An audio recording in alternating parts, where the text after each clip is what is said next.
Hello नमस्कार प्रणाम। हम हैं आप लोग के अपन अरविंद अकेला कल्लू और 19 मई 2025 के आ रहल बनी गांव परड़ी तिवारी सलेमपुर में रौनक तिवारी जी के उपनयन संस्कार एवं मोहित तिवारी रघु एवं दिवांश तिवारी राम जी के शुभ मुंडन संस्कार में निवेदक बानी अरविंद तिवारी चुन्नू बाबा और कार्यक्रम के संयोजन करता बानी बड़े भैया श्री दीपक त्रिपाठी जी।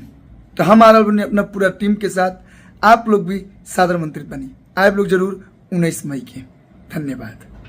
नमस्कार प्रणाम, मैं हूँ सुर संग्राम runner up singer Anamika Tripathi और बहुत खुशी हो रही है बताते हुए कि मैं आ रही हूँ आपके शहर सलेमपुर। जी हाँ, 19 मई 2025 को गांव है परड़ी तिवारी और अवसर है रौनक तिवारी जी के उपनयन संस्कार में एवं मोहित तिवारी रघु और देवांश तिवारी राम जी के शुभ मुंडन संस्कार में। Special thanks to Arvind Tiwari Chunnu Baba and Deepak Tripathi sir, thank you so much. आइए, आप सबका तहे दिल से स्वागत है। मिलके मस्ती धमाल और पूरा माहौल संगीतमय बनाया जाएगा।